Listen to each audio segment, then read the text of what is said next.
বিসমিল্লাহির রহমানির রহিম। সম্মানিত সকলে, সবার প্রতি আন্তরিক সালাম, আসসালামু আলাইকুম। একটি বিষয়ে কিছু কথা বলার জন্য আজকের এই ভিডিও করা। আমি যখন ঢাকাতে ছিলাম 98-99 সেশনে আমি ঢাকাতে বিএসসি অনার্স ভর্তি হই কম্পিউটার সায়েন্সে। তখন ঢাকাতে আমি কিউরিসিটির বসে বিভিন্ন স্থানে ঘুরেছি। পড়াশুনোর পাশাপাশি, ক্লাসের পাশাপাশি, ক্লাস শেষে অতিরিক্ত যে বাকি যে সময়টা সেটি আমি বেশিরভাগই সময় কাটাতাম ঢাকার বিভিন্ন অঞ্চলে ঘুরে বেড়াতাম এবং ঐতিহাসিক বিভিন্ন স্থান দেখে বেড়াতাম, যেটি সারা জীবন সেই ছোটোবেলা থেকে পড়ালেখা করেছি। যেসব ঐতিহাসিক বিষয়গুলো ঢাকাতে অবস্থিত সেগুলো আমি দেখে বেড়াতাম এবং আমার খুব ভালো লাগতো।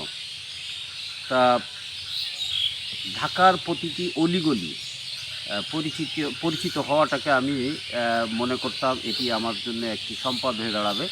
অর্থাৎ বাংলাদেশ একটি দেশ, এই দেশের ঢাকাটি হলো স্বয়ংসম্পূর্ণ রাজধানী এবং ঢাকা এমন একটি শহর যেটি সারা বিশ্বের সাথে তাল মিলানো একটি শহর এবং সারা বিশ্বের মধ্যে ঐতিহাসিক জায়গার মধ্যেও একটি।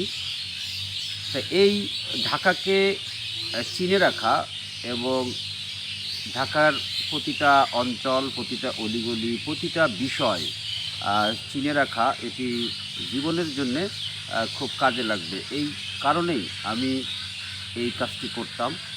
তা যে ধারণা থেকে এটি করতাম আজকে সেটি অমূলক ছিল না বলে মনে করি। তো যাই হোক, সেসবের ভিত্তিতে সেই সময় যে ঢাকা দেখেছি এবং বর্তমান যে ঢাকা 2024-এর আজকে পর্যন্ত যে ঢাকা, এই ঢাকা আমার গভীরভাবে দেখা এবং সেখানে অনেকগুলো সমস্যা ছিল। তার মধ্যে ঐতিহাসিক একটি সমস্যা আছে, যানজট সমস্যা, তারপরে জলাবদ্ধতা, এরপরে বায়ু দূষণ, এরপরে অপরিকল্পিতভাবে ঢাকা গড়ে ওঠা। এই যে যত ধরনের সমস্যা আছে বা ভালো দিকগুলো আছে সেগুলো নিয়ে আমার ধ্যান ধারণা বা ব্রেন ওয়ার্ক এটি চলেছে দীর্ঘদিন। তা আমি পরবর্তীতে সম্ভবত এটি 14 সালে আমি বা 15 সালে আয়ুর্বেদিক শাস্ত্রে ডিপ্লোমা ডিগ্রি করা শুরু করি। এটি আমার ভালো লাগা থেকে। তখন আয়ুর্বেদ শাস্ত্র থেকে যা জানতে পেরেছি যে মানুষের জীবনযাপন হলো এই আয়ুর্বেদ মানে জীবনের বিজ্ঞান। হ্যাঁ, তো মানুষের ভালো থাকা, সুস্থ থাকা, এই সব কিছু আয়ুর্বেদ শাস্ত্রে হাজার হাজার বছর আগে থেকেই গবেষণা করে আয়ুর্বেদ শাস্ত্রে স্থান পেয়েছে এবং আয়ুর্বেদ শাস্ত্রের উপর এই ভারত উপমহাদেশেই প্রায় 7,000 বছর আগের বই পুস্তক এবং জ্ঞান পাওয়া গেছে। তা আয়ুর্বেদ শাস্ত্রের ইতিহাস সেই মানব সভ্যতার শুরু থেকেই, যখন মানুষ শিখতে বসেছে তখন থেকেই এই মানুষ চিকিৎসা শাস্ত্র নিয়ে তাদের শিক্ষা গ্রহণ করে এবং তখন থেকেই গবেষণা হতে হতে এই চিকিৎসা শাস্ত্র আজকের এই পর্যায়ে। তা সেই পুরাতন সর্বপ্রথম যে জ্ঞানের চর্চা মানুষ করত পৃথিবীতে এবং যে জ্ঞান স্বাস্থ্যখাতের জ্ঞান, সেটি হলো আয়ুর্বেদ শাস্ত্র। তো এই আয়ুর্বেদ শাস্ত্র হলো জীবনের বিজ্ঞান। এই জীবনের বিজ্ঞানে মানুষের সুস্থতার জন্যে, মানুষের জীবনযাপন কী হবে, মানুষের বসবাসের স্থান কী হবে, নগর বন্দর কীভাবে গড়ে উঠলে ভালো হয়, মানুষের প্রতিটা জীবনের প্রতিটা পার্ট কীভাবে পরিচালিত হলে ভালো হয়, সে বিষয়গুলো আয়ুর্বেদ শাস্ত্র থেকে জ্ঞান পাওয়া যায়।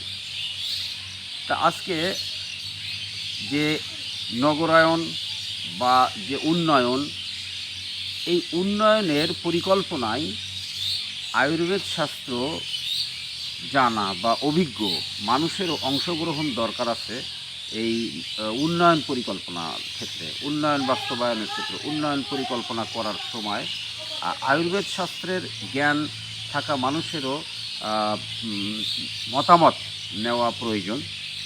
আজকে ঢাকা শহরের যে উন্নয়ন হয়েছে, রাস্তাঘাটের উন্নয়ন, তারপরে বর্তমানে যে ওভারব্রিজ, হ্যাঁ, কিংবা উড়াল সেতু যা দেখা যাচ্ছে, এগুলোর ভিতরে প্রচুর পরিমাণে পরিকল্পনা, সুপরিকল্পনার অভাব দেখা যায়। আজকে দুঃখ লাগে এবং ঢাকার দিন দিন যে সমস্যাগুলো প্রকট হয়েছে, তার মধ্যে আমার দেখা মতে একটা বড় সমস্যা যে জলাবদ্ধতা।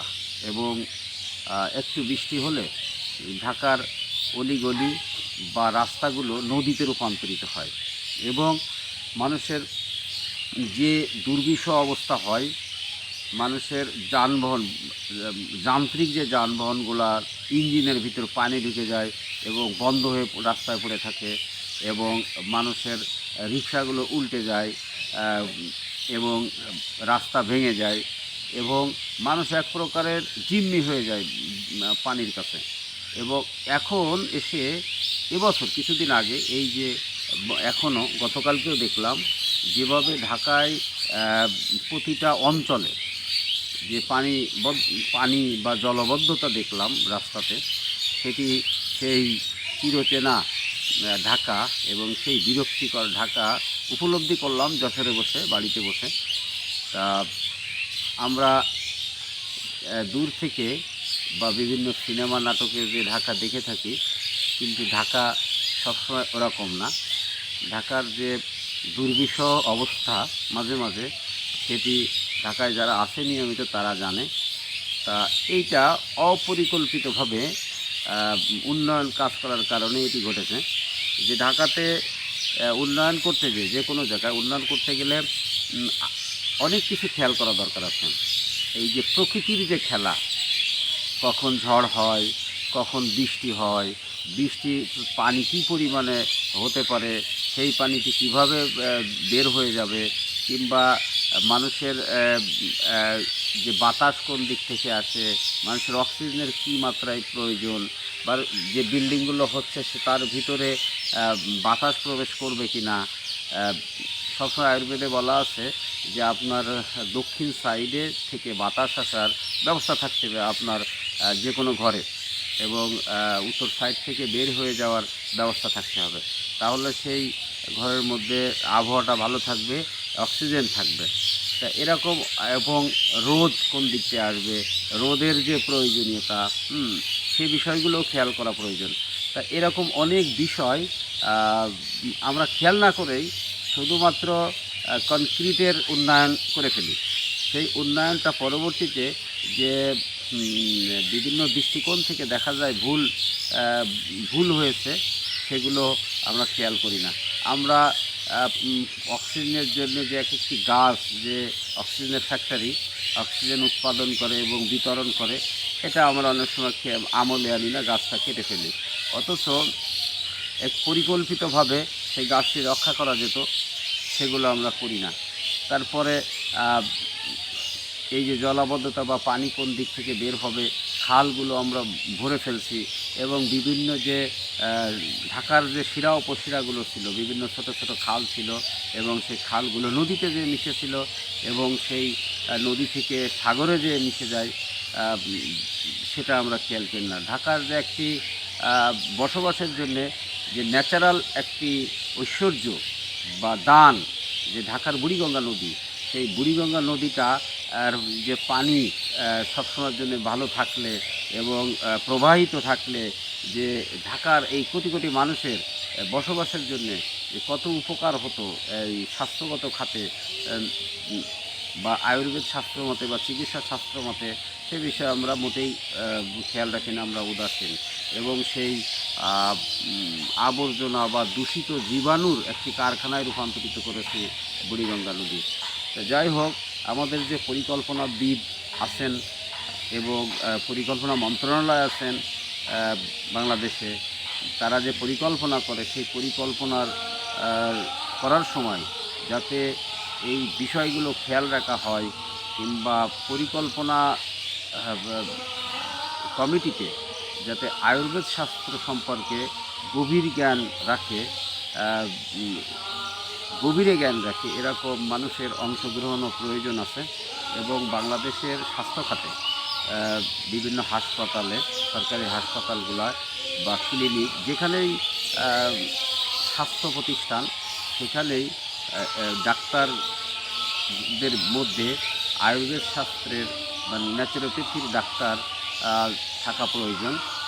আমরা শুধু অ্যালোপ্যাথ ট্রিটমেন্টের উপরে এই বিশাল জনগোষ্ঠীর স্বাস্থ্য খাতকে ছেড়ে দিতে পারি না, যেটি ইন্ডিয়াতে ইন্ডিয়ান গভর্নমেন্ট, তাদের যে একটি অধিদপ্তর আছে স্বাস্থ্য মন্ত্রণালয়, আয়ুষ অধিদপ্তর, সেই আয়ুষ অধিদপ্তরের যে ভূমিকা তাতে, এবং ইন্ডিয়ান যে স্বাস্থ্য নীতিমালা, তাতে আমরা দেখি যে শুধু অ্যালোপ্যাথের উপর তারা নির্ভরশীল না। তা আমাদের এটি এখান থেকে শিক্ষা নেওয়া দরকার। আর বিশেষ করে সারা দেশের উন্নয়ন পরিকল্পনায় এই নেচার বা প্রকৃতি ভাষা বুঝে উন্নয়ন করা দরকার। তা সবাইকে ধন্যবাদ। আমি অগোছালো অবস্থায় বা অপরিকল্পিত অবস্থায় বা প্রস্তুতি না নিয়েই এই ভিডিওটি করলাম। এই ভিডিওটি যে বিষয়বস্তুগুলো আলোচনা করলাম সেগুলো খুব সুন্দরভাবে প্রস্তুতি নিয়ে করলে অনেক গোছালো হতো। ভুল ত্রুটি হলে ক্ষমা করবেন। তা সবাইকে ধন্যবাদ। আসসালামু আলাইকুম।